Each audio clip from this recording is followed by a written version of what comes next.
There you go. Magandang gabi. Ako po si Trixie Cruz-Angeles. Ito po ang Luminous. And it's still Saturday today and I wanted to examine a bit of election rhetoric that we haven't actually fully discussed. Napapansin niyo ba na lalong-lalo na dahil tumatakbo si BBM, kailangan there are two schools of thought kumbaga dun sa kabilang partner. One, either ang sobra-sobra daw tayong tanga, tayong mga nasa publiko, na naniniwala tayo on certain things like uh, hindi magnanakaw ang mga Marcoses, that EDSA was a mistake, and so on. On the other hand, meron namang iba na ang sinasabi nila, sobrang galing daw na propagandist si Rodrigo Duterte. Sobrang galing niya. Na nabola niya or naloko niya, ang marami siyang naloko at nabola to the point na na-elect siya and excuse me, not only was he elected, but that he created this entire narrative na super paniwala tayong lahat. And it was all the deliberate doing of his propagandists. Kumbaga, yung propagandists na yun, ang mga pinalalabas daw ay things like sobrang peaceful ang Davao, ang galing-galing na mayor ni Duterte, and then having foisted this lie, people accepted him to become president. And when he was president, ang dami niyang naungkat. Things that people accepted as truths before na shift. And now suddenly, sino yung mga nasa defensive? The defenders of EDSA, the people who ousted Marcos, and so on. Why is the debate still raging about 1983, 1986, and all of these? Somehow, the blame is being put on us. Tayong publiko, tayong mga botante, tayong mga nagki-question kung ano talaga ba nangyayari dito sa EDSA. Ano bang nangyayari?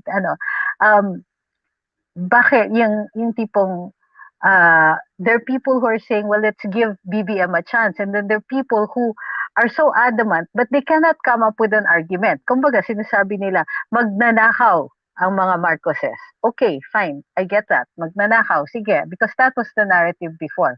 But although there are cases, civil cases for ill-gotten wealth, not a single criminal case has prospered against them. And again, there are certain gaps. Kumbaga, ang nangyayari dito is that there are gaps in the discussion of what happened in the events leading up to EDSA that people just took for granted was the truth. And they appear in the historical narrative and all that. But the one thing that was missing in all this time was balance. And somehow, because of that lack of balance, parang tayo yung pinagbibintangan na nagka-question tayo ngayon kung ano yung naratiba ng mga Marcos years up to the present. Now, most people don't understand that it doesn't even really matter to us now. Because no matter what the narrative is, it has run out of steam. Kahit sabihin pa natin, totoo lahat ng sinasabi nila, the Marcoses are no longer the villains.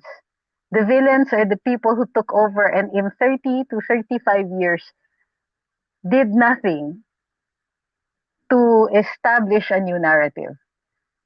In other words, sige, we get it. You say that Marcos was the bad guy, but in the so many years after that, they never established themselves as the good guys. So, tama si Prof. Magno, si Alex Magno, when he says that it isn't really even about the Marcoses, only the other side is making it about the Marcoses. The narrative really is failure. The failure to establish the utopia that they promised us.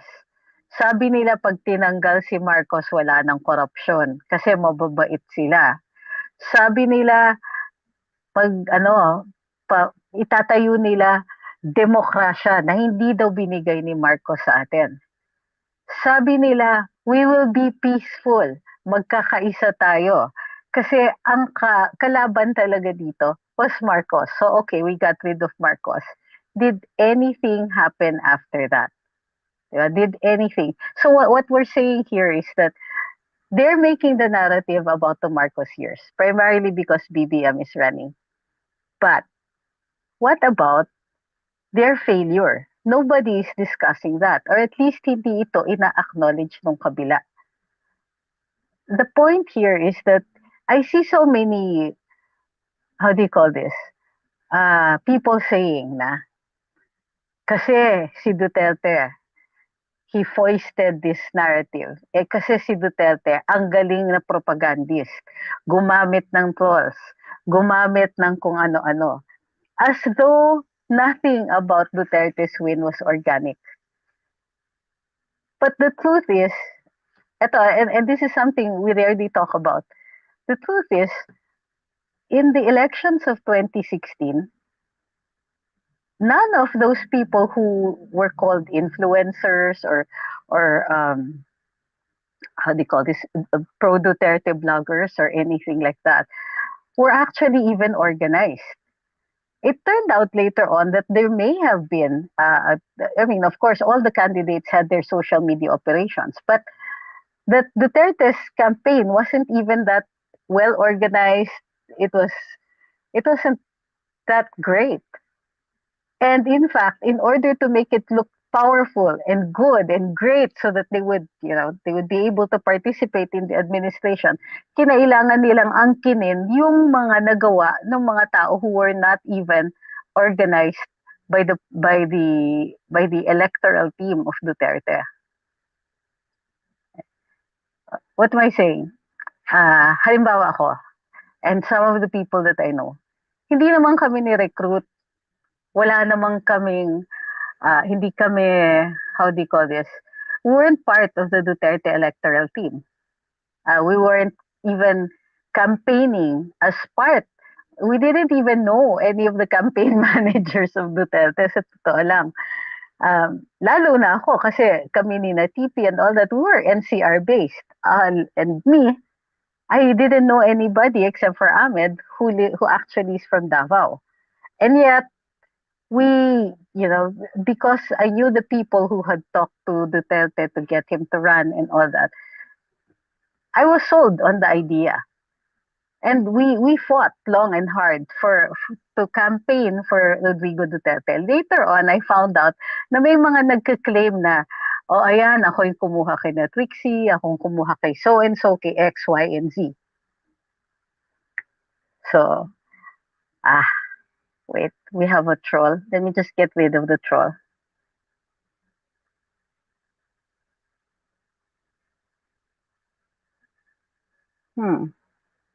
And guys, please don't naman use this opportunity to advertise on the news feeds. It's not very polite. The reason I'm talking about the Duterte campaign is this. They keep saying that Duterte was this hugely successful propagandist. But the fact of that isn't true at all. The fact is that Duterte was an idea whose time has come. And I think that in the same manner, BBM is an idea whose time has come. The time to re-examine the historical reference, in other words, the time to re-examine the Marcos years, has swung in the opposite direction. And why is that? It's because the people who made us promises at EDSA, they failed. They weren't able to really give us the things that they promised us. They promised us democracy, but you have a look at the senators, and you know that that's not true. Uh, they promised us that there would be no more corruption, but every single president from Cory's time had cabinet members who were corrupt, if not themselves were corrupt. In other words, it was really just their turn. Kumbaga, hindi sila, if they say that Marcos was corrupt, nung sila na yung naging in power, they were doing almost exactly the same things they accused Marcos of doing. So what am I saying here? I'm saying is that I have noticed yung kabilang side, they blame everybody else but themselves. It's Marcos's fault. Magnanakaw sila. It's Duterte's fault. Propagandist sila. It's the voters' fault. Tanga sila. It's the influencers' fault. They're part of Duterte's propaganda team or Marcos's propaganda team. Fine, sige, if we're really as good as we are and we're able to convince millions and millions, are they saying now na they're so pure and faultless that that that that people are so willing to believe a lie? I think not. I think that they keep saying that all of these things, everything that has happened, post EDSA, and especially during these Duterte years, they're saying is that it was all manufactured. All of it was intentional. All of it was it's created. But this also means they refuse to take responsibility for themselves. They so again, like I'm saying, it's the blame game. It's everybody's fault, but theirs. Sila lang yung magaling. Sobrang perfect nila.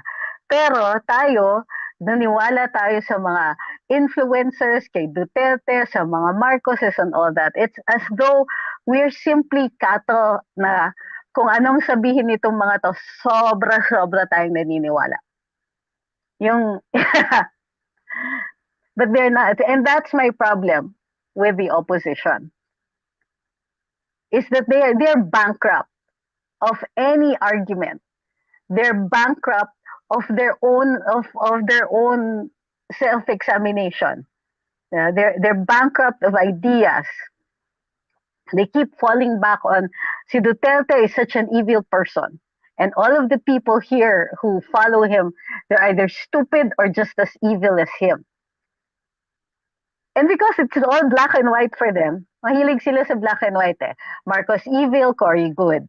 Duterte evil, Lenny good. They're always it's always like that. It's always black versus white. It's always but they're never willing to examine things that were in between. I don't know if you understand what I'm getting at. Their drum beaters are always doing something, you know, something in the same narrative. They're trying to recreate EDSA. Duterte evil, Marcos evil, Lenny pure as the driven snow, so galing, sainted and all that. And they refuse to believe, kumbaga, and when people refuse to believe them, it's our fault. How weird. So I hope also that we're not heading in the opposite direction. Na for us, hindi dapat tayo ganun eh. Hindi rin nakikita natin na mali yung ginagawa ng kabila, that it is, for them, it is black and white. Tayo din, hindi pwedeng black and white yan. Because it will be so easy to destroy that narrative. Ay, nako.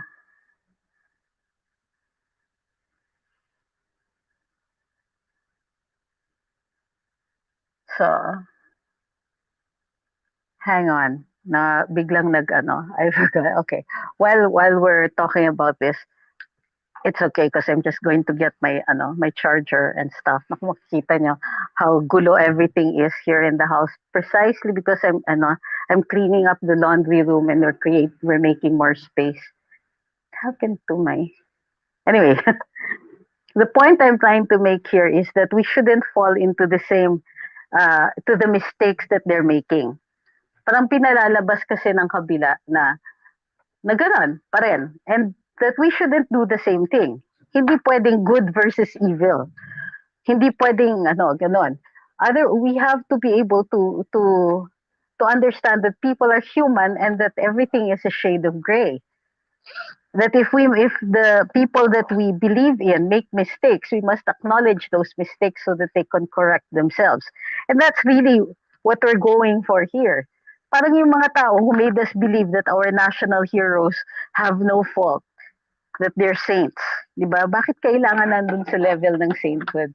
Hi. Bakit kailangan nasa level ng sainthood?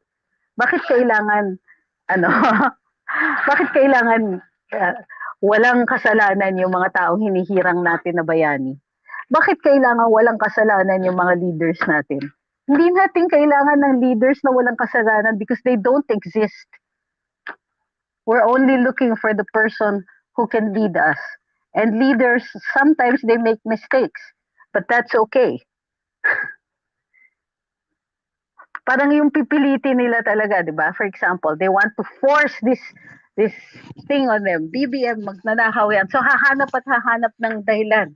Hahanap at hahanap ng hindi kasi siya nagbayad ng taxes. Like, it's such a big deal for them. Hindi kasi siya nagbayad ng taxes, 60,000 pesos worth of taxes.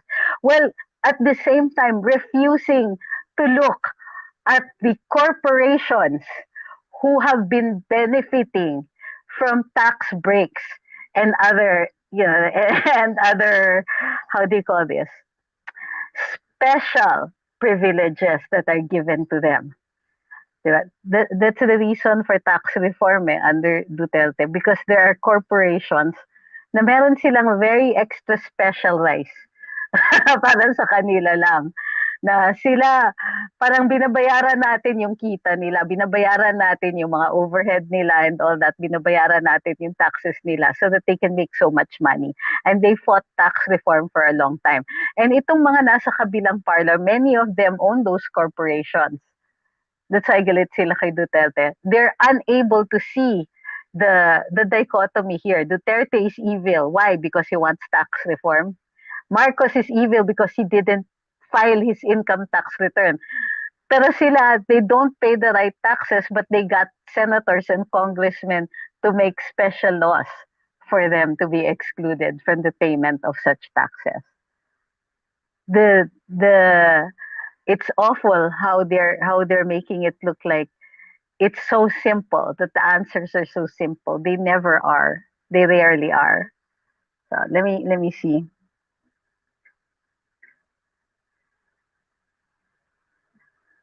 Okay, guys, just let me know if there is a troll.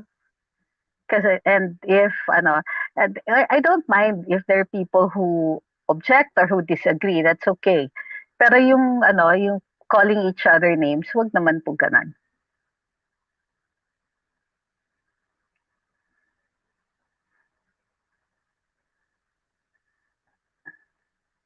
Eto, sabi ni Sue Andaya, you're so right about that. They're blaming somebody else. They're making the president look so bad. As if everything is the fault of the president. Kulang na lang. And actually, they're trying to do that. If you listen very carefully, tignan mo ang sabi ni Lenny, she's going to solve the COVID issue daw. As if naman, this was a failing of Duterte. Hindi niya na-solve yung COVID issue. Yeah, that's why he's evil. Parang ganon.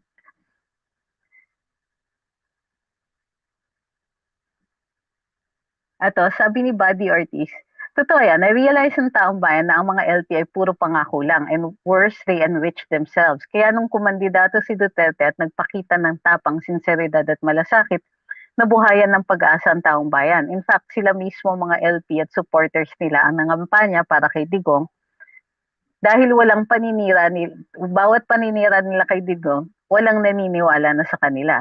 Totoo yan. They prevent actually a more objective discussion. Tapos, pag sinasabi nila na masyado tayong extreme, masyado tayong rightist, di na tayo naniniwala sa human rights, ganun, na na we prefer dictators. That's an emerging narrative, has looking at some of the foreign commentaries na the son of the dictator Marcos and the daughter of the authoritarian slash almost dictator Duterte are running. Parang, as though these things happen in a vacuum, no? As though these things had no cause, and these are merely responses or effects of the things that happened before. As if this wasn't an indication na their experiment of EDSA and so on, they didn't it wasn't about making a change in governance, removing corruption, giving back to the people. No, it was just that they wanted their turn at government. Gusto nila sila naman yung boss, sila naman yung diktador, sila naman yung magnanakaw. Parang ganun yung nagiging narrative dito. But nobody really, they don't want to talk about that. They'll just hammer it into us na, okay, Marcos stole this much, ganyan-ganyan. Okay, sige, fine. Then let's talk about Pea Amari under FBR. Then let's talk about ano the fact that they removed a duly elected president, ERA. Let's talk about the other scandals of government. Let's talk about the fact that no single administration can claim that there were no instances of corruption or that they were never, yeah, that these were all just petty corruptions and all that. None of them can say that. And yet somehow, it's still, ang galing-galing nila, ang sobrang bait nila, Kristiyano sila, whatever that means. They are good. They remove the dictator. And so they won't let us re-examine history. They won't. They're running out of evidence. They cannot explain the failing of the Cory administration when they said that if all of these people are crooks, they stole money, but not a single criminal case has prospered. And why is that? Were they only interested in the money? That's why puro civil cases. In which case, I would highly question now their moral judgment. If they said that these people were evil, why didn't they want to put them in jail? And if they said, ang yaman-yaman ng mga yan, they could buy favorable decisions. Hello, kayo yung nasa administrasyon na yun. Are you saying you look the other way when all of these alleged cases were being bought off? Naman. Hindi ba may complicity kayo dyan? Ito, sabi ni Deo Carus, actually, the new group calling the old group as magnanakaw has a tendency to empty the vault and share to themselves. Then mangungutang para unti-unti and para maubos because they have the old group to blame. Yeah. Hi kay Rodrigo Juarez, nagpapa-shoutout siya eh.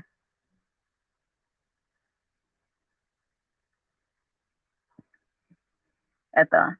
Arnel Ruiz Malasarte says lunatic people people have a hard time accepting facts.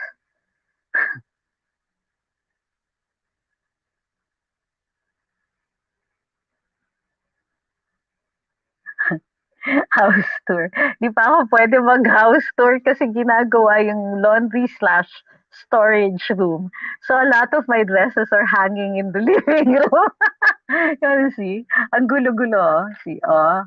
This is my closet now. The living room has become my closet. So I cannot house tour kasi ang gulo-gulo.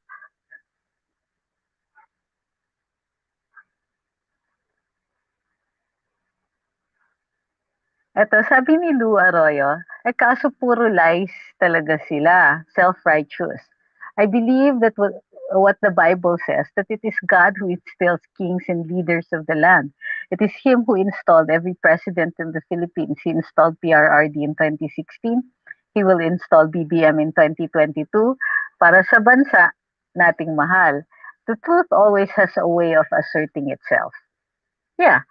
And also, time is it can be an enemy, it can be a friend. But time has a way of flipping over the narratives. Paano nangyayari na ang foreign press are still so fixated sa dictator and ill-gotten wealth narratives despite the absence of criminal convictions? Because what we don't have are the traditional media. We don't have the academe. Kasi sila po yung nagsusulat ng naratiba eh. Diba? It's years from now. How do you think Duterte is going to be portrayed? Unless we ourselves make that portrayal. Who are or what are future historians going to rely on? They're going to rely on the newspapers and all of the traditional media because those of us who have alternative views are all on social media. Parang when I talk with some of my old friends from college and they're still in that narrative, parang sinasabi ko sa kanila, but you never felt oppressed. Eh. You after EDSA, your families prospered. Your families, or if they weren't wealthy to begin with, 'di ba? But what about the people who remained poor? The people who had no opportunities to better themselves because it was never given. What about the fact that there was still an insurgency in spite of the good, the true, and the beautiful uh, administrations that came post EDSA? Why why were we still poor? Why was government still corrupt? Why did we still have insurgencies? Why did people feel so left behind? Because that's what starts insurgencies. Eh. People were left behind. So, ito yung what they're trying to say is that we're all deluded. Kaya lumayas tayo dun sa naratiba nila. Sa dami daw ng fake news kasi and that's why they insist on this fake news narrative. Ayaw nilang maniwala that we felt excluded by the core years and onwards. That we felt that whatever gains the democracy that they had allegedly returned to the country brought, we were never part of that. In other words, sila-sila rin lang. At dahil sila-sila rin lang, they wrote history, they write the narratives, they write all that. They never bothered to talk to us. And so even itong mga foreign press and all that, they don't understand that for us a revolution happened in 2016. And this revolution makes it possible for BBM to run. The fact that we had felt so excluded from so many years of post EDSA.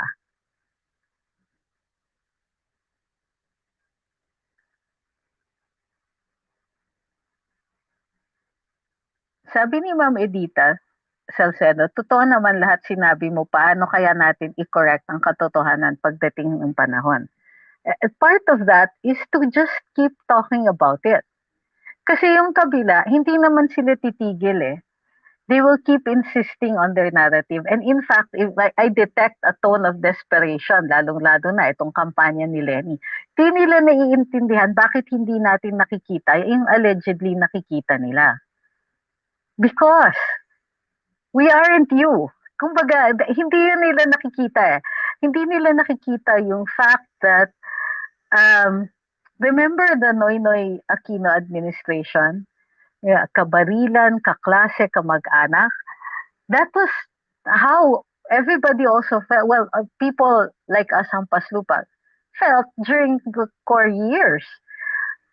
Suddenly, her relatives got either choice positions in government or got lucrative contracts. They kept getting richer. And they're not saying that. Parang sila, nagpakasasa sila, yumaman silang lahat. Now, they're wondering why we feel so bad. Iniwan nyo kami eh. Kayo lang eh. At least yun ang nakikita ko ha. And then you hear them say things like, grabe, they're so deluded. They're so palibhasa. There's somebody at fault. Duterte is doing this. The Marcoses are doing this. They're propagandizing. Kaya itong mga taong to sobrang tatanga, paniwalang-paniwala naman dun sa Duterte and Marcos narrative. Excuse me, paano kaming kakampi sa inyo? Kailan nyo ba naman kami pinapansin except pag-eleksyon?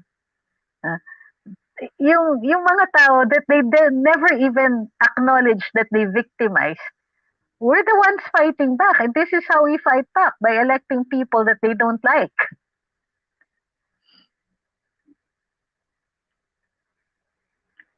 Sabi ni Rain Mones, Duterte is a special president.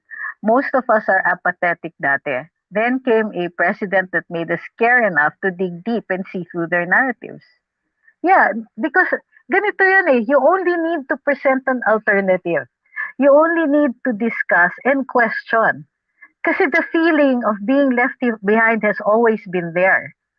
Yun ang nakikita ko because para tayong audience and we're made to sit through administration after administration watching as they and their friends get rich, watching as they and their friends benefit from from the legal system that is harsh on everybody else but super bait on them.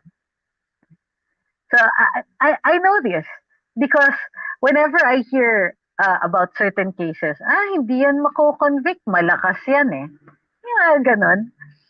Uh, ah, this, for example, there's a senator or several senators or congressmen who are so who seem to be so powerful, even if everybody knows that this person is corrupt and rotten to the core, there's never any case that prospers against them because they benefit from that system.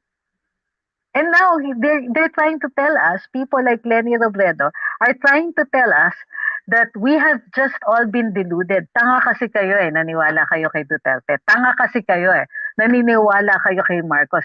And oh my God, why are these people believing in all that? Why are these people thinking that EDSA was a lie? Why are these people thinking na hindi nagnakaw sina Marcos and all that? How can we not? How can we not do this? How can we not form our own revolution? How can we not question everything that you have done to us?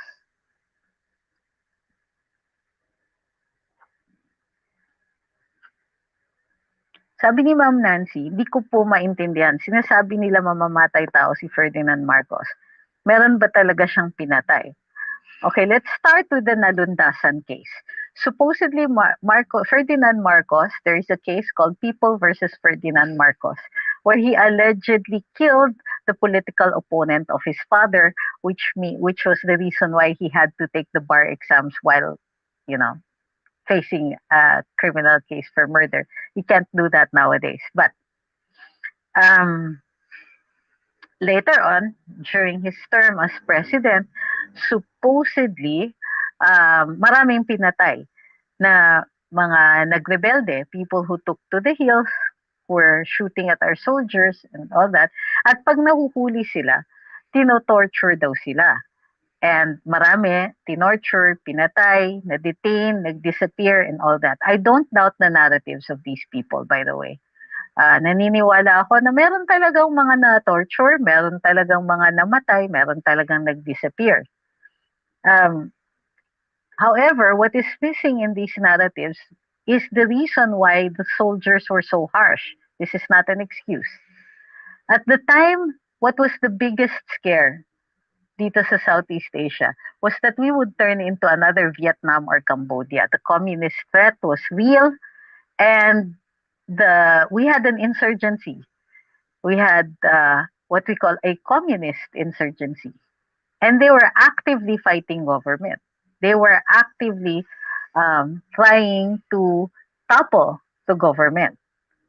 And so, responding, one of the most basic principles is that the state, even without a written law about it, even if it's unmentioned in the Constitution, its primordial power is to protect itself. So, that's what happened. Perhaps the standards are different then, or they are different now. Now we have higher standards for human rights and what constitutes torture and what constitutes acceptable behavior for the state to defend itself, but not then. So you don't have to deny that these things happened. You don't have to deny that there is corruption because there was corruption every single administration. What we need to do is simply understand the exigencies of the times. Those times are different. Times are different now. Are they wrong? I think that they were wrong. But the problem is, in the various degrees of wrong, eto, Marcos daw was evil, Cory daw was good. Turns out Cory wasn't that good. And every single administration has not shown us that they have risen beyond the level of what they claim Marcos was. So, kung sa atin, we're just choosing the lesser of evils. We already acknowledge that these things happen. We already acknowledge um, that we only need we the best that we can hope for is to minimize corruption. What we are lacking here is nuance. We're lacking, yeah, because we've been always talked to by our politicians in terms of black and white. I will defend you because the other side is evil. Haven't you noticed that's what election rhetoric is always about? It's the politician will always claim something, paglalaban kita, pagtatanggol kita. Teka, bakit kailangan akong ipagtanggol? Why aren't you just getting rid of all the evil that is out there? Why can't we just fix things? Can't we just rearrange the furniture so that we're not exposed to so much?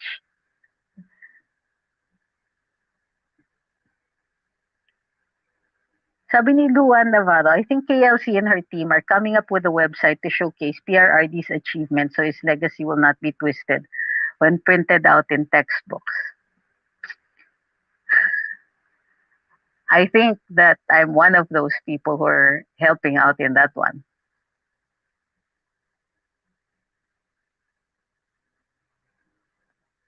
Mm. Lawrence Abba says the biggest lie peddled after Marcos era was CARP is for all people. Because if it really is for all people, the Hacienda Luisita massacre shouldn't have happened and CJ Corona would still be with us. Kaya nga, minsan when we talk like this, sometimes I notice that people have very extreme views. For example, we think that there's one solution for so many ills. Palitan lahat ng senador. Will that fix the Senate? Probably not. But it might make things better. There's no panacea. There's no magic pill. And the reason so many people think there's a magic pill is because our politicians keep telling us that. In fact, before pre-1986, the opposition's line was, if we get rid of Marcos, everything will be all right. Whoa, guess what? Everything was not all right. And that people still went to jail. Human rights violations still occurred. Some of our soldiers, our policemen, and all that, they still committed human rights violations. So, what were they talking about? There's no single answer to all of our problems.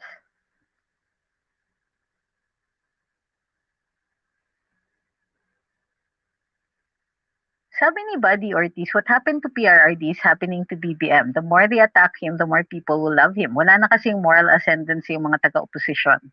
Well, you got that right. They lost people's trust, especially when they never showed concern for the people during the pandemic. One thing more, the Catholic bishops and priests openly campaigning for Lenny is actually campaigning for BBM and Sara. I'm a devout Catholic and I know how Catholic hates being dictated on who to vote. Galit kasi ang mga pare sa mga, bitin yung po ninyo, yung post niya.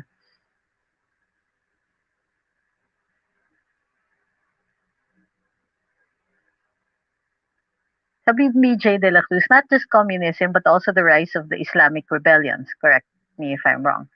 Secessionist movements, actually.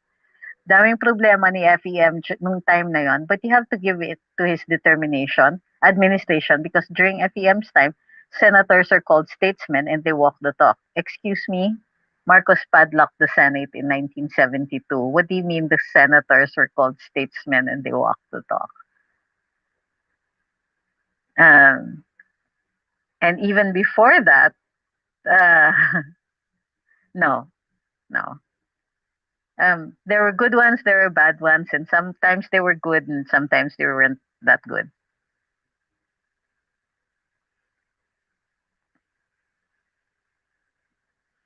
Di kayang tanggapin ng mga Pinklawan na sukang-suka na tayo sa ginagawa nila. For 36 years na tayo ay under Aquino or Liberal Party. Wala silang ginawa para gumanda ang Pilipinas at natulungan tayo sa agriculture. I hate them to bits.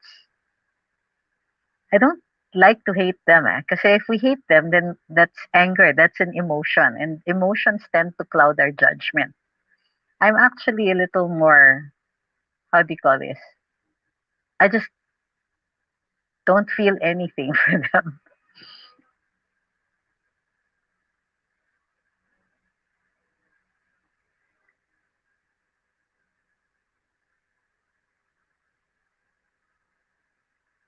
Cheryl Samala says, ask ko lang po kanina, may napanood po sa isa sa mga vloggers, meron pong balita cited sa Manila Times na nagpalabas na ang CA na hindi daw po dapat i-DQ ng COMELEC si BBM.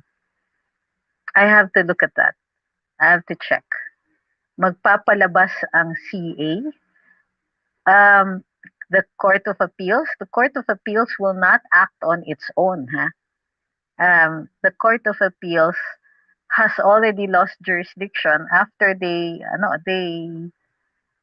BBM had already completed his sentence.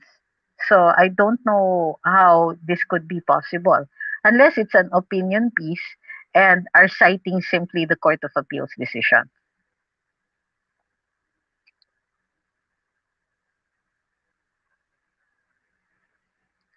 Mas mainam sa mga BBM Sara supporters na wag na patulan mga pink Talibans at iwasan i-share mga videos ng mga yan dahil pinapayaman nyo lang sila sa views. They're making money pag BBM ang topic. I understand that, but we cannot also ignore what they're saying. So I think the better part of it would be to still discuss it without putting links, without without encouraging people to go to their sites. Pero we cannot tell people to not talk about it, especially if it raises a question, di ba?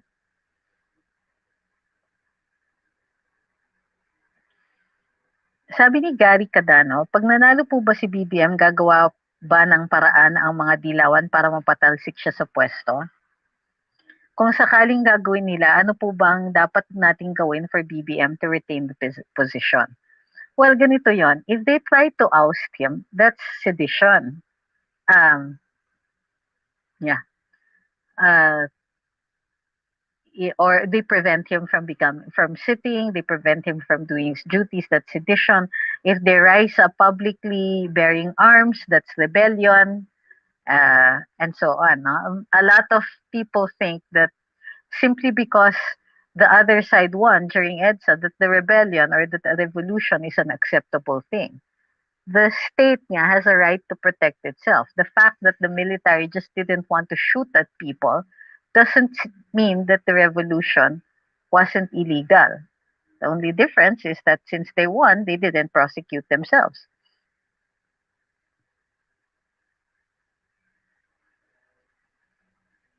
Ito, natawa naman ako kay Nico Blanco. The best blogger they can produce is What's Her Face.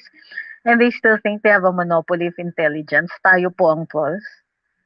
They think that if they can repeat calling us trolls often enough, it will become real or true. Or that many people are going to believe it.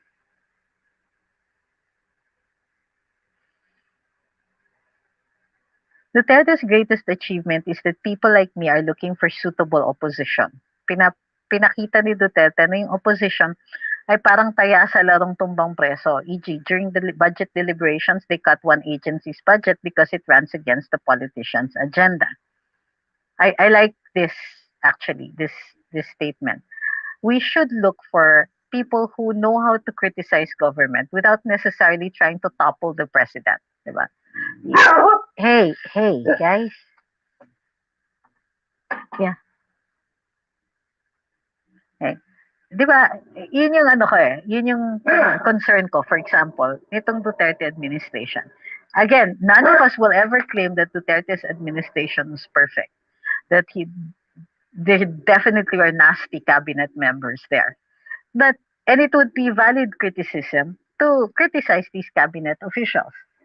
But ang ginagawa ng kabila, hindi sila tumitigil sa criticism. Gusto nila criticism tapos pabagsakin ni presidente. Hindi naman natin kayang tanggapin yon. And so it was no longer about checks and balances for them. They were criticizing because they wanted to take over They wanted to to regain power that they lost so validly during the last national elections, during the last presidential election.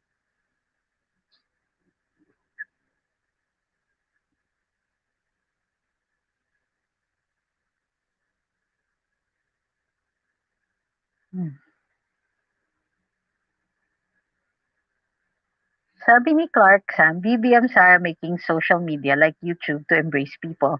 Not more likely ang makakaliwa. They're making social media like YouTube para lang ipalabas na sila ang bida, tama at iboto.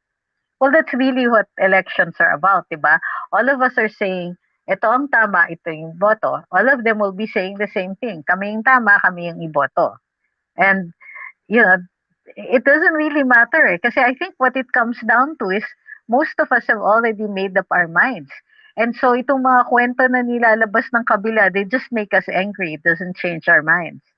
Because in the end, they still cannot allow us to regain trust in them. I mean, nothing that they're doing is making us is building trust. Kasi either tinatawag tayong tanga o instrumento ni Duterte or malisyoso o malisyosa dahil binabago natin yung naratiba, failing to think na hello, freedom of speech and of thought, 'di ba? What if I don't believe like you believe? Somehow you find a legal way to call us stupid? Nah,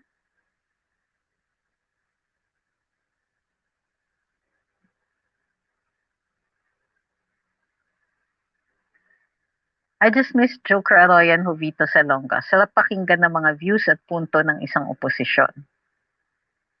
Masarap pakinggan pagka intelligent and they don't dismiss us.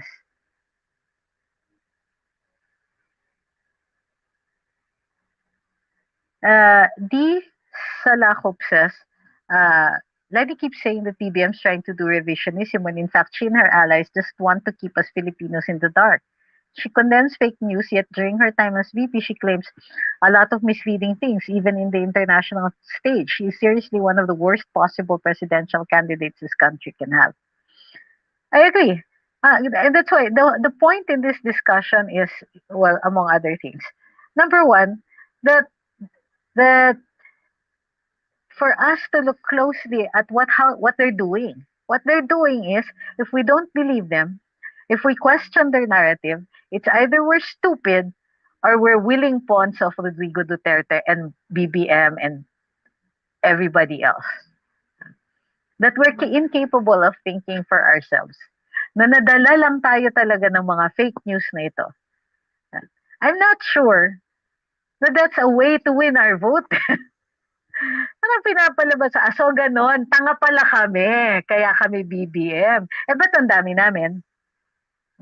Do you honestly think that so many million people were led astray by the propagandists of Marcos and Duterte? Hindi pwedeng yung mga somewhere in those millions of people, may mga matatalino dyan na nakikita nila na there is something to this. And doesn't it even matter to you guys that you failed for 35 years and none of you are even willing to acknowledge that failure? Loka.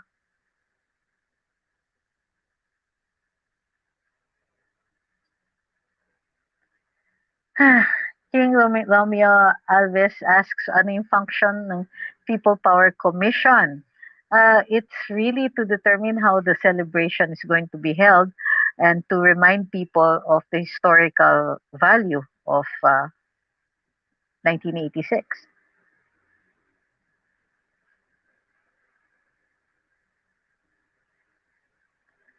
Sabi ni Ma'am Norma Ferrer, they said kung wala na nakaw ang mga Marcoses, bakit may isinoli mga cronies ni FM? Yan ang narrative ng mga anti-Marcos. Ako ganito lang, simple lang para sa akin. Buti pa sila nagsoli. Yung mga magnanakaw from the Cory admin and all the way down, may sinoli ba kayo? Loka kayo. Hi kay Eric Simpao. Thank you for your super chat. Just to share, I was reported by the lawyers of Lenny in the company I'm working with that I am misbehaving after commenting on Rappler post on Lenny's achievement. They want us to shut up and never criticize Lenny being dumb and a liar.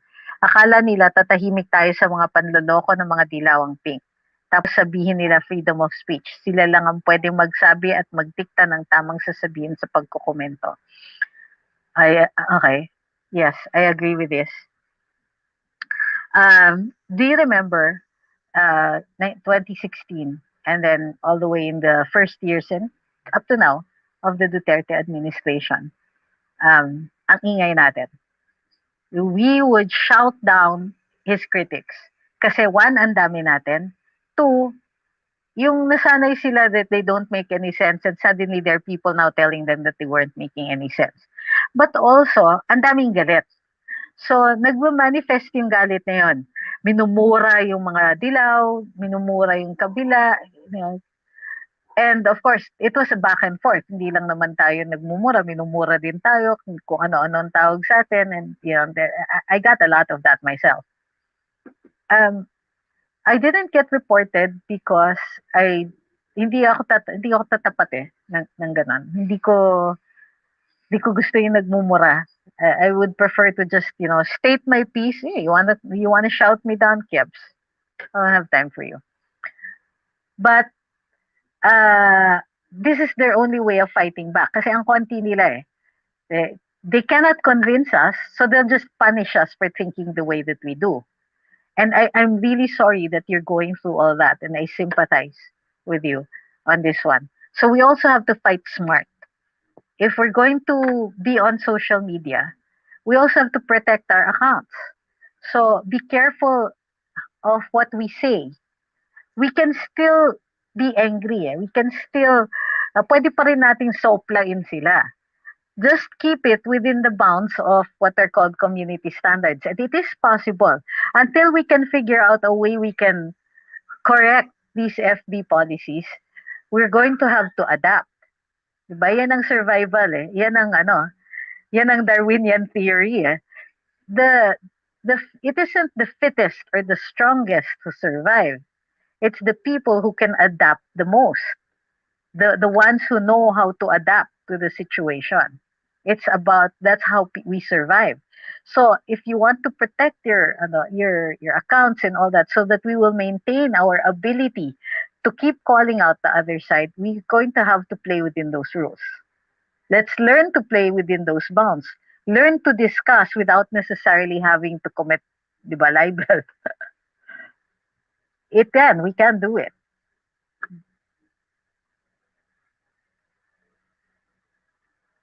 Sabi ni Pressy Charles, kaya tama po si Sas when she cites the quotation. Politics is a game of attainable. We can't cower by what happened in the past. What we need is to learn and progress. Yes, and in fact, I don't even think that we should even argue what really happened in the Marcos years anymore. This is the question kasi. If they are as evil as you say they were, why are we so unsatisfied with the years that came after? In other words, sige, sabihin niyo na that Marcos was a failure, that he stole, that he did all of these things, but you didn't do much better. In the end, it isn't about his administration anymore. It's about what happened after that. That is what we're fighting for now. Is that no matter what story you want to tell us about pre-1986, it is the story after 1986 where your failures are clearly stated out. Where so many of those who benefited from post-86 remained in power, and we saw them just keep getting richer and more powerful as the years went by. And the things that they blamed Marcos for, oh my gosh, they weren't exempt from doing it either. How many journalists died under BS Aquino's watch? Over 30 plus journalists. And I'm not making this up. It was human rights groups. They're the ones who put that up. 36, if I'm not mistaken, as of last count. So, they can say, no, sige, Marcos magnanakaw. Kebs ako dyan. Kebs ako dyan. I don't care. Because the truth is that I would trust them more than I would trust anybody who benefited post-EDSA and pre-Duterte. You lied to us.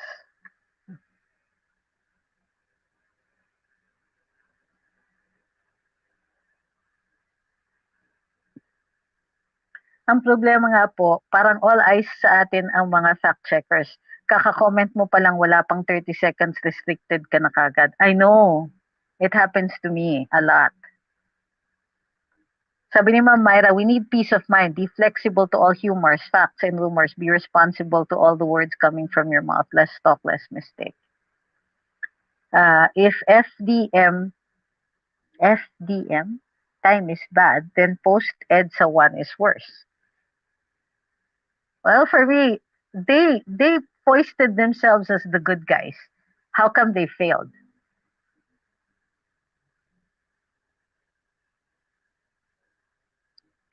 Sabi ni Bren Reserva, correct, after Marcos, okay sana nababanatan nila kung napaganda nilang Pilipinas, kaso lumala.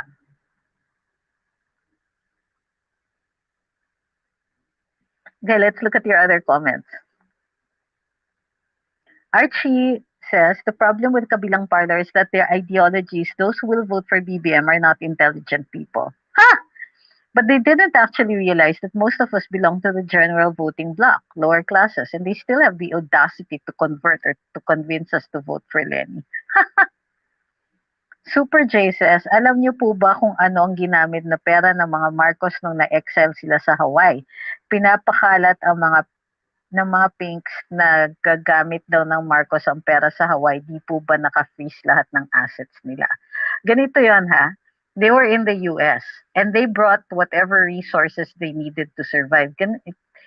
Isipin mo, anong gagawin nila? Papakainin ba sila ng US government? And if they say that the money that they brought with them was stolen, why did the US government allow it? Second, if you say that is stolen, could you tell us where it was stolen from? Kasi burden nila yan eh. Hindi yung hindi yan, whoever asserts a crime has been committed, then you're going to have to prove that. If their proof is simply that where did they get the money, that's not evidence. And sa akin, I really don't care. Why do you care? Why would I care? Okay, what did you want? Did you want us, the taxpayers of the country, to feed the Marcoses? Eh, di sana pinauwi na lang natin kung tayo yung magbabayad nun. Well, as it was, they used their own resources. The Philippine government didn't pay them anything. Anong gusto nila? Magutom yung mga taong doon. Buti pa yung mga nakapreso dito, pinapakain, di ba?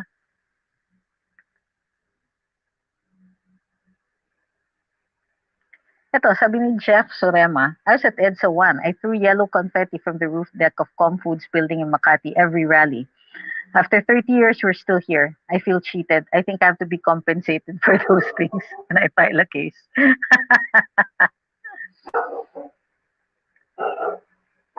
Para sa akin kasi, they're making this about the Marcoses. It's 1986 all over again. The problem is we don't believe them anymore. And why are we even arguing it? Why can't we argue? All right, you sold us an idea. Marcos was evil. We overthrew him. Where are we now? Lenny has to explain why B.S. Aquino failed so miserably that his candidates lost and are still losing. They lost in 2016, they lost in 2019, and they're the object of derision all over the social media. And social media is about the hampas lupa opinions. That's us. Traditional media are about opinions of the rare elite. You're losing. They're losing. They've lost the battle for our hearts and minds. And they have the temerity to call us stupid because of that.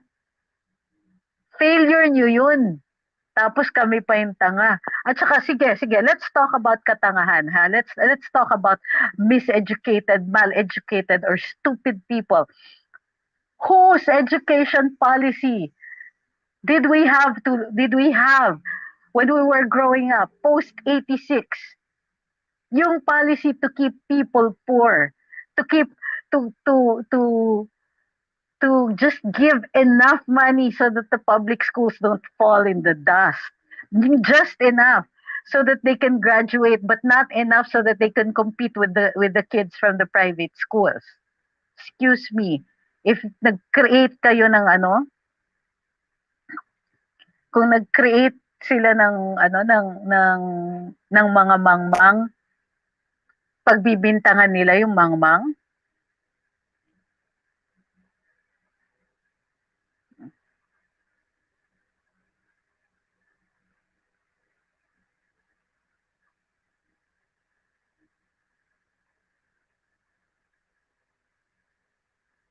Sabi ni Ma'am Jen, 30 plus years of yellow shit education kaya kulelat ang Pilipinas sa international educational fora. That's true. Sunny Doloroso says, nakakatuwa naman yung badge ko, milestone follower. Meron na palang ganon. Ano ba yun? Promotion dati, top fan badge lang ngayon. Haha, I'm so happy with my new badge. I'm so happy for you! So, why are we talking about this? Because on social media, every day you're going to hear somebody say that, trying to bring the narrative back to the Marcos years. Why should we care? Why should we be affected? Why should we even want to continue that conversation? Who gives a flying F? Hi, Ma'am Annette. Thank you. So, why? Let's not get dragged into that conversation. Let's not, go into it. Just to say na, okay, fine, sige, whatever you want to believe. I don't care. I'm still going to vote for the Uni team. You know why? Because you guys failed. Yan. Marcos had 20 years. You guys had 35 years. And in all this time, you still keep complaining that people are stupid. Well, I have news for you. You're complicit in that stupidity. Tigilan nyo nga ako.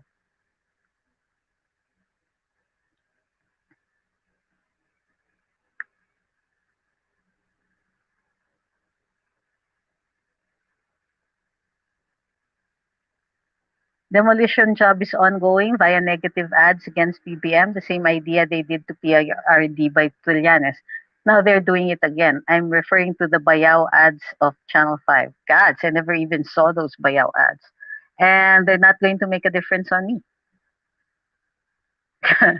Ito yung sinasabi, ganun ba? Tanga pala kami. O sige, but that doesn't make you change my, you think you can change my mind because of that? So you think na the villain here is BBM, that he's the reason for all the ills of our country. When hello, who was president post 86? Ah,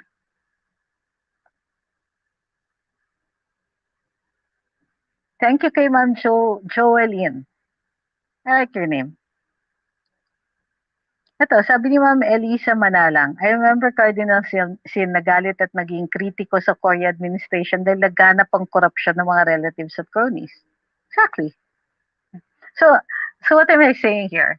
Many of us get agitated and a lot of people come back to me and ask, totoo ba to? Totoo bang nagnakaw? Totoo bang may ganitong kaso? Totoo bang ganito? Why does it bother you?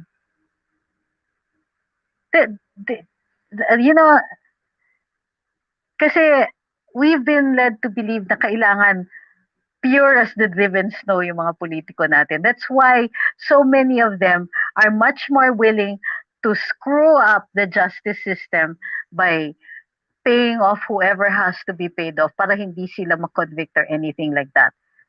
Pero yung mga hampas lupa, katulad natin, lahat tayo vulnerable to that sort of conviction. Kasi they need to be politicians, they need to be leaders and all of that. And so they put in rules that say, hindi ka pwede na ganito, you can't have an admin case, you can't have a this and that case, you can't. So, sila, because they hold the levers of power, hindi sila mako-convict. But those who are powerless, not even saying poor. Kasi you can be, middle class or even rich, pero wala kang political power, you're vulnerable to going to jail. And then you'll never become a leader. You'll be excluded from the halls of power forever. That's how they use it. That's how they use the system. So for me, I am far more willing to believe in things like redemption. Okay, sige, this wasn't entirely your fault. Let's just say na nagnakaw kayong lahat and all that. But I believe in the years that you put in as vice governor, as senator, and I will not forget that moment where you said no to convicting Justice Corona. Well, convicting for saying Justice Corona was guilty. One of three people who said no to the juggernaut of Noy Noy's intense need to remove Justice Corona. BBM said no. Yeah, I don't care what you say about everything else. For me, that one moment is definitive. For me, after they had been, kicked out and all out of the country, they could just, if they were as rich as the Aquinas say, the politicians say they are, they don't have to do this. They don't have to be in public service. They can just enjoy their money somewhere else, retire, write a book. They don't. They're back in public service. So for me, that still counts. In other words, I'm not going to get into that argument. I can even say yes. O sige, nagnakaw, sure. But I'd rather have them. I trust them more because they know what it's like to be persecuted. They know what it's like to be out of power. They know what it's like to be insulted, kicked at, slurred, spit on figuratively. At least they know what it's like to have suffered. What about you guys who have stayed in power for over 30 years? Nakaranas pa ba kayo niyan? Naiintindihan niyo pa ba yung feeling na na-exclude kayo? Naintindihan niyo pa ba yung feeling na powerless kayo? Naintindihan niyo pa ba yung feeling na na na pwedeng-pwede kang ipakulong? Hindi niyo na alam. Tagal niyo nang empower. I would rather have people who will know because they can still sympathize with us. Thank you kay Apollo Viray for your super chat. Thank you kay Ma'am Irene. Thank you kay Dennis Salako. I just want to inject intelligence to Lenny's nerves. Top fan badge namin dyan. Hoy, yung top fan badge, nire-renew yan. Hindi yan forever.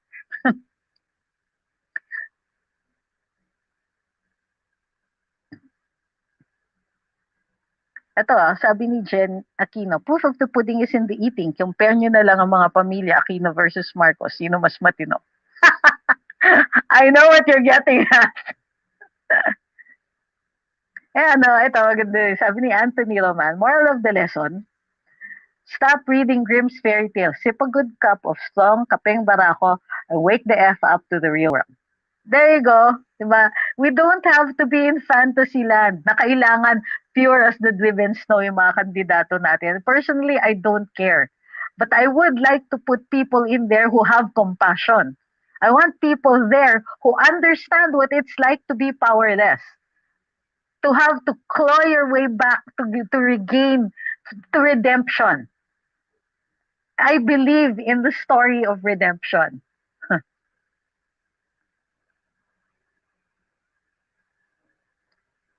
Sabi ni Super J, I love that message. Alam na alam ng mga Marcoses ang feeling ng inapi. Kaya mas tiwala ako sa kanila. At least pag tayo inaapi, maiintindihan nila.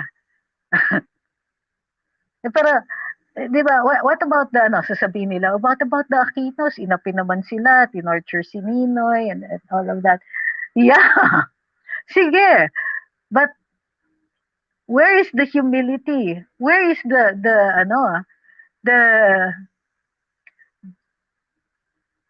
narrative of redemption? Yung mga tipong, alam ko, naiintindihan ko kung anong ibig sabihin yan. Alam ko, dinanas ko yung kami yung inapi, kami yung ganito. Pero What did you do with that? Nung nasa power na kayo, kayo naman ang nang-api, ganun.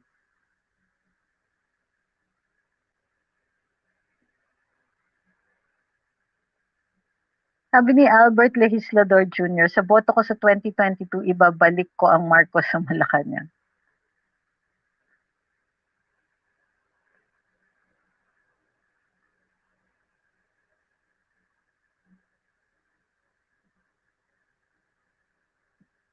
Um,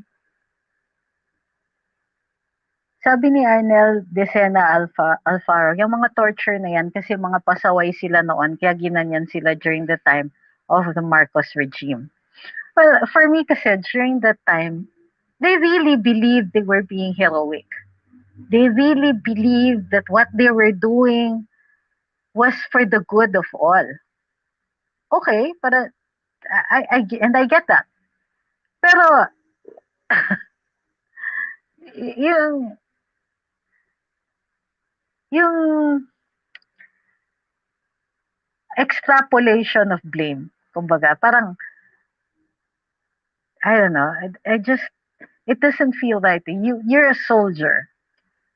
You're doing what you think is the right thing, fighting for the right side. Did it not occur to you that the opposite side felt exactly the same way? In other words, we have two sides of people who both believed in the righteousness of their cause. You don't get to be the saint here because the other side was doing the opposite, was against you also for the exact same reasons. So, no, you do not get to, sige, you want to be compensated and all that, pero I don't really feel that that was the right thing to do. It's like um, we encourage it, we encourage rebellion. When the fact is that these things, they have a social cost. Rebellions and all that, maybe it's a good thing sometimes. And yeah, I believe that sometimes a rebellion will be correct, the correct response. Pero parang gusto nila i-reward pa eh. Akala ko ba you were doing it for the country? Yeah, some of my opinions here are not well thought out, but I think these are things that we have to talk about. I still remember CJ Corona's impeachment trial and the brilliance of the late Justice Serafin Cuevas. Mm.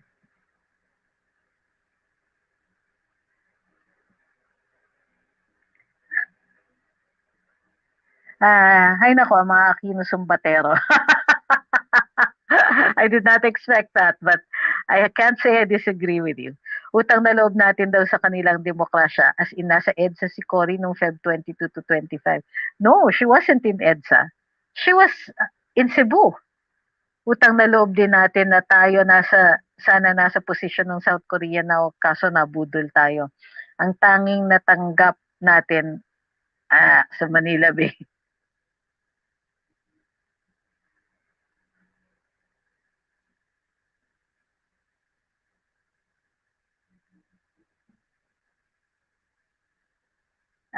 Who are you talking about? Galito Hervasio. Hmm.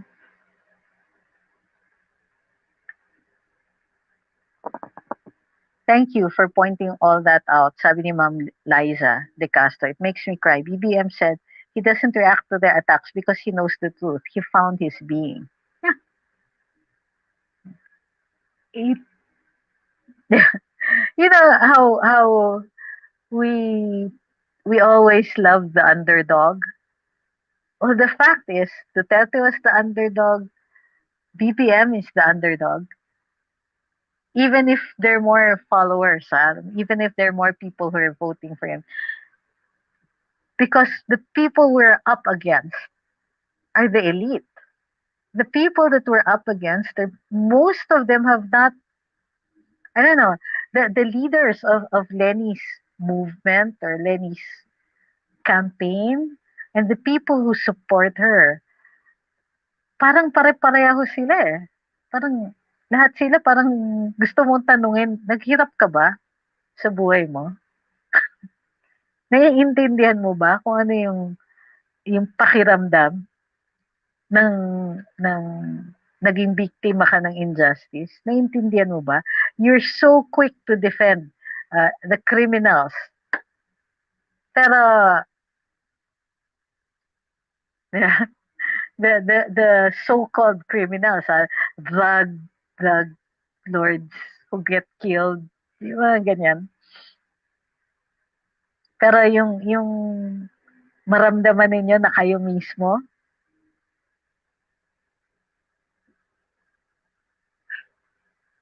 ito, sabi ni Clyde, I'm not a loyalist of anyone. I look at the way these presidentiables present their persona. BBM and Sarah, overwhelmingly creative and more promising than anyone else. So, yun, maybe that's how we should be discussing election-related concerns now, is to understand where they're coming from.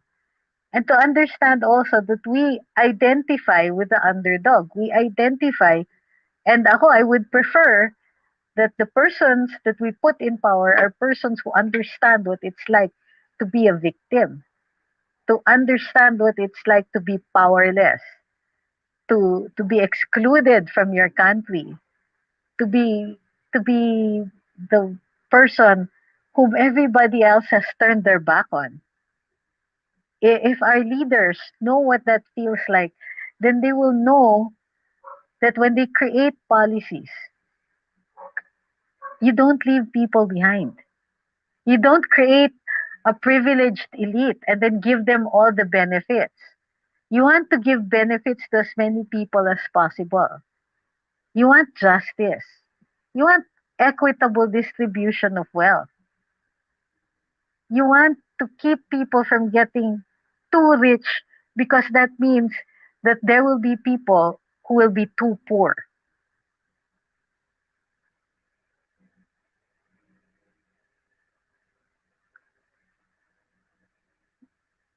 Ito, Dexter Nayublad says they will never understand anything because all they see is things. So yun, it's this is just something to think about. Sometimes we'll have discussions like this. There are no answers, um, but just an acceptance of the way things are. We don't have to get upset. All we have to do is, if you believe in whoever your candidates are, anybody but Lenny, sorry, that we understand the rhetoric that they're engaging in. And it's a rhetoric of hate, by the way. It's a rhetoric of exclusion. And it's also kicking a dead horse. Ano Ferdinand Marcos has been dead all of these years.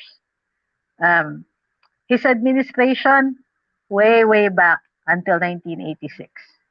Is that still significant now to the price of rice, the lack of chickens? Who is going to be the next president? I think that it is relevant in a sense, but probably not in the way that they think it is.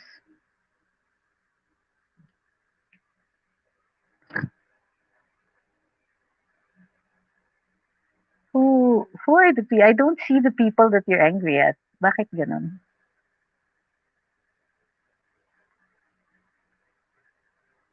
Bernadette Weyer says, parang pinapalabas nyo na kawawa yung Marcoses. Parang hirap na hirap sa buhay ang mga yan. No, I didn't even say that either. Ah, But have you ever gone through a time when, o sige, may pera ka nga, pero tinalikuran ka na ng lahat ng tao? I think that counts for something for me.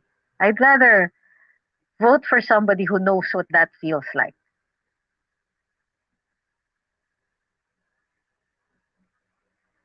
And if you disagree, why are you so angry? Don't you understand the multiplicity of opinions that a democracy has? That's if you're a believer in democracy. Kasi even the interpretations of history, they're subject to free speech. Even the discussion of what is relevant for the next elections, if we don't want to get personal, if we don't want to have to deal with those issues anymore, issues from what, 30 years ago, if for us they're not relevant, why does that make you angry?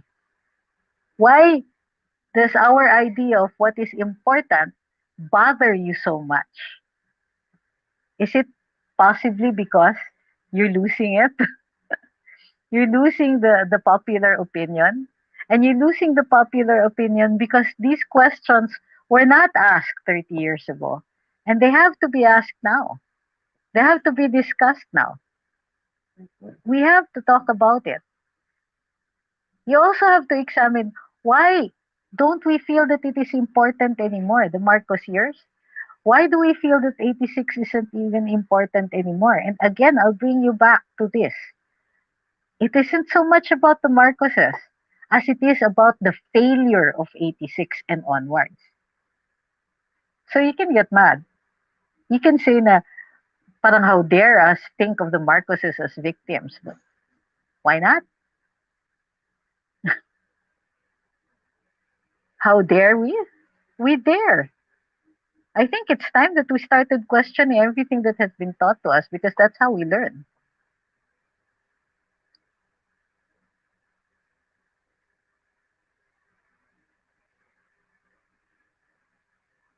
So again, these are just things to think about.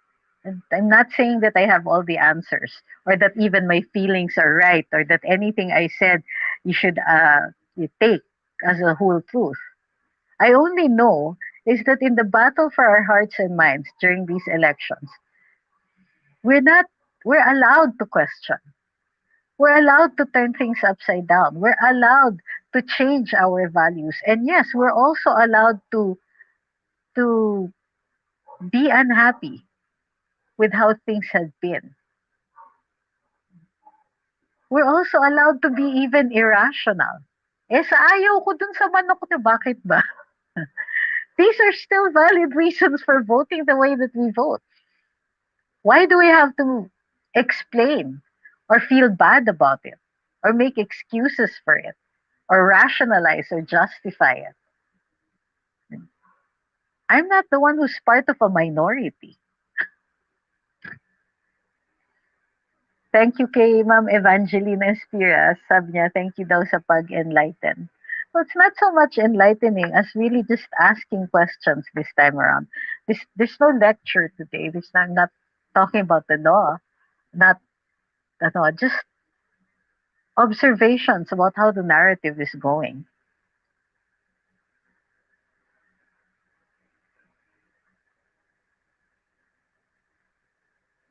Lenny Camp mapanghusga, then asking our support to them. Paano yun? That's true. Actually, matagal na namin pinoint out yan. Ito, sabi ni Sam Pete, sana mabasa, I live in a housing project of former President Marcos, never binaha, even nung Ondoy, matitibay ang bahay, malapit sa palengke, sa simbahan. Ito yung nawala nung panahon ng dilaw. And is it wrong to feel that way? Are we supposed to feel bad? Kasi ganun yung lumalabas sa retorika ngayon eh. Parang, uh, di ba? Parang, why are you making us feel bad that we're happy with how we live because of the Marcoses or because of the Marcos years or whatever? Why should we feel bad about that?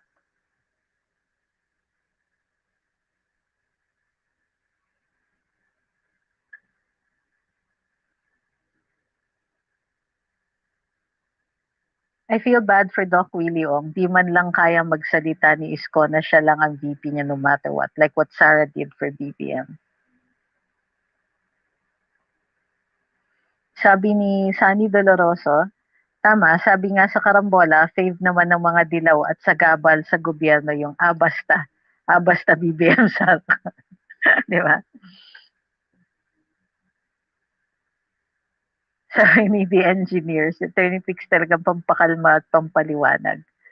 So I'm just saying that we have to, kumbaga, bakit parang lumalabas na kailangan we're feeling defensive every time they attack the Ferdinand Marcos. Senior. Bakit kailangan pa natin i-explain? Para sa akin, o di sige, tangkapin ko lahat. O sige, totoo na lahat yan. But kahit sabihin ko pang totoo lahat yan, I will still vote for Unity.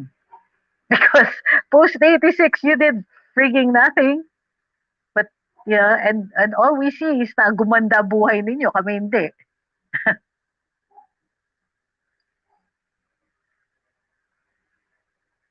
Kaya wag niyo nang anahin si Jaya. I think my admin put him or her in timeout. O sige, last two comments. How dare Lenny say na may plano siya sa mga marino natin? Oh! Ngayon pa na maganda na ang kalakaran namin dahil sa mura, ayaw namin ng mag-handle ng pera namin na asawa o nanay na hindi nila alam kung paano mag-compute ng pera o di nga alam mag-build ng statement. She's incompetent. Kung ipa-interview niya siya sa mga principal o owners ng barko, bagsak kami sa market, kumbaga. I like your point of view. I'm glad to hear this tungkol sa mga seafarers natin. Lauro Cruz says, meron pa ba na ibang qualified maging presidente bukod kay BBM? Kung may higit pa sa kanya, sorry, hindi kayo pwede maging staff ng HR office. Ano daw?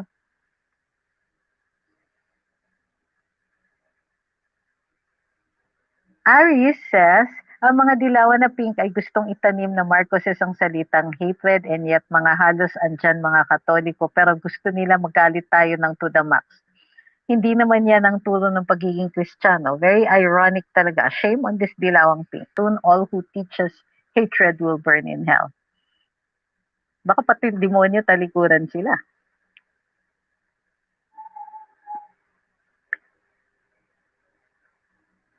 Sabi ni Azor, it's true. Nang dahil sa mga paliwanag mo, we're awakened and understand, kaya napapalakas loob na lumaban din.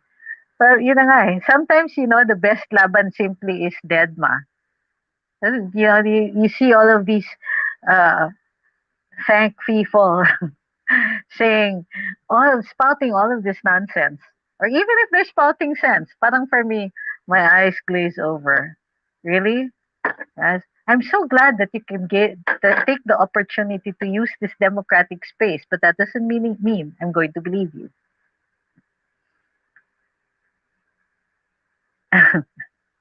Ma'am Nini Sharon says, the kawawa ka naman thing, it's a bully answer. How can people vote for Lenny? She can't be our president. Oo nga naman. Oo nga naman, di ba?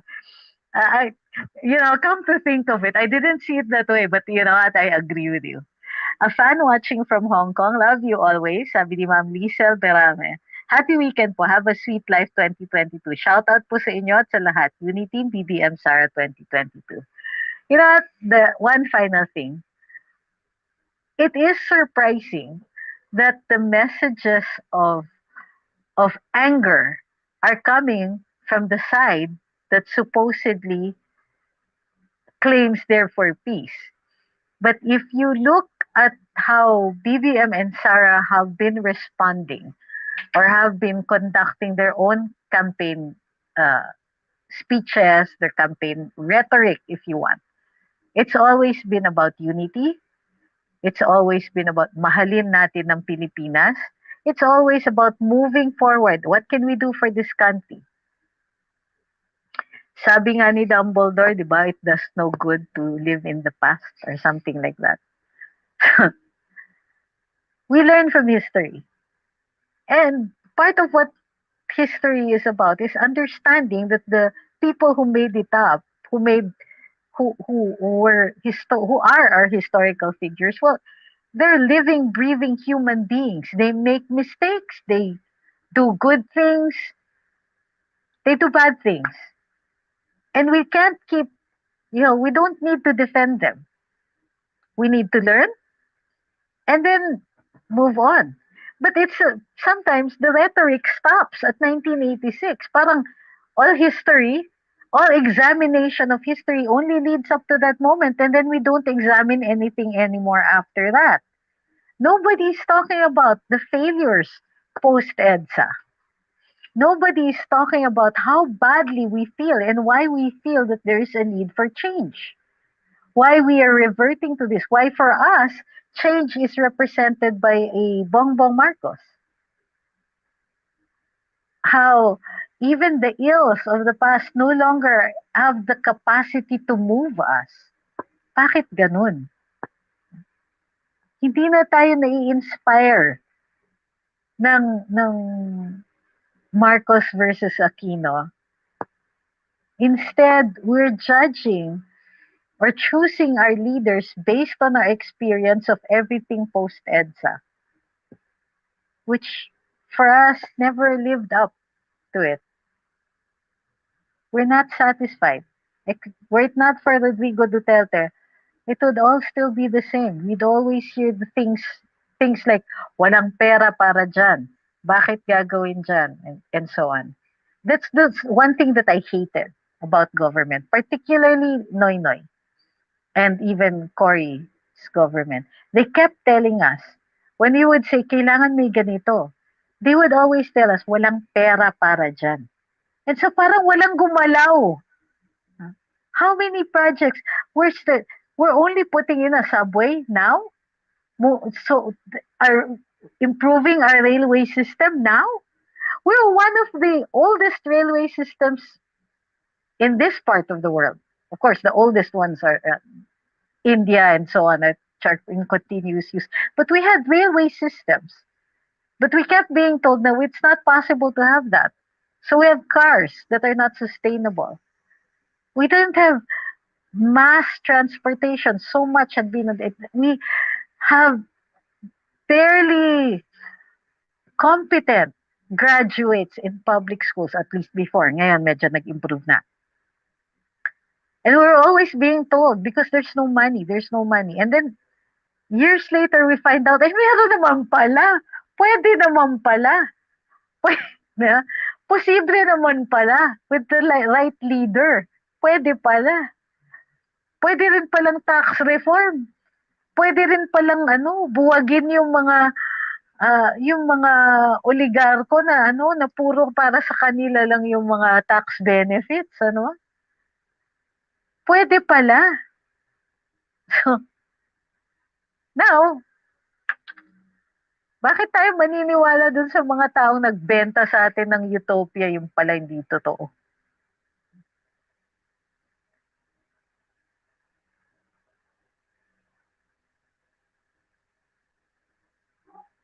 Sa totoo lang, wala naman kayong nagawang kabutihan sa masang Pilipino kayong dilawan. Well, I don't think that it's an absolute zero, but let's just compare, di ba? Parang how much infrastructure had moved, had gotten built in 6 years of Rodrigo Duterte as compared to post-EDSA. In fact, in the core years, ano lang ang infrastructure na naitayo? Minothball niya yung Manila Film Center, and the flyovers were built only at the last minute. What else after that? Not much, diba? Really, not much.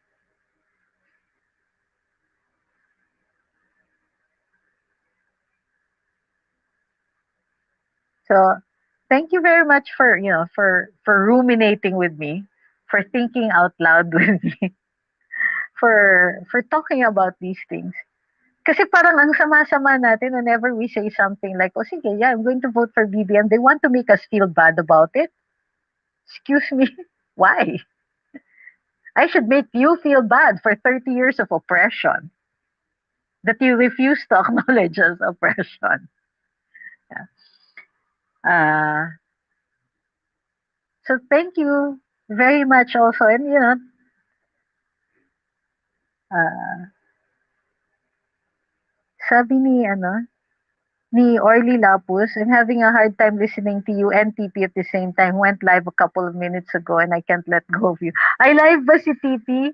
O sige, let's do our closing na para pakinggan niyo rin si TP. Maraming salamat to everybody who joined me in thinking out loud, because this is really just a lot of thinking out loud.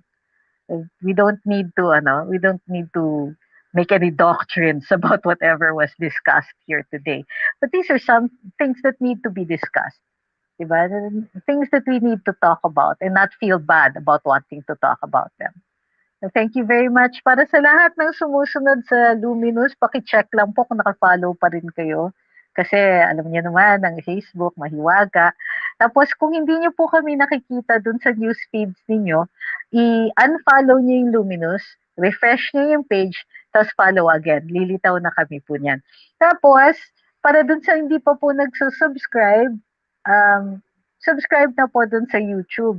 Na Actually, tuntua ako kasi dumadami na naman eh. There's a time kasi medyo I was before I got sick, I was so busy kaya siguro ako nagkasakit. Kaya hindi ako masyadong nakaka-post and now bumabawi po ako sa inyo. Kaya I'm trying to do live again as often as possible kasi nahiya ako sa inyo. There was a time na I even missed a Sutil Saturday. So, tinatanong ni Flavie Serafico, may Sutil Sunday ba tayo bukas? I will try. But if we do Sutil Sunday, it will be early. Hindi pwedeng gabi kasi maaga pa ako gigising for karambola. Maraming salamat. Ay, huwag niyong kakalimutan, i-click nga pala ng i-favorite ninyo yung Facebook page natin para para mas madalas niyo rin kami makikita. Sabi ni Ma'am Karen, mag-vitamin C daw ako. With zinc. Okay po. Yes, ma'am. Actually, vitamin C ako kanina pero wala yata. I have to check kung meron siyang meron siyang zinc.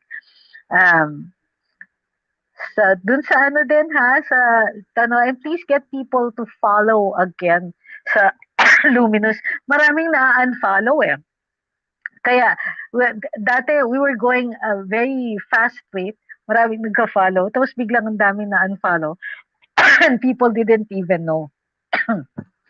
So, maraming salamat po. We'll see you tomorrow on Sutil Sunday. Tapos sa Monday po, may karambala tayo 8 to 10 in the morning at DWIZ 882 AM. Kaya inom mo tuloy ako.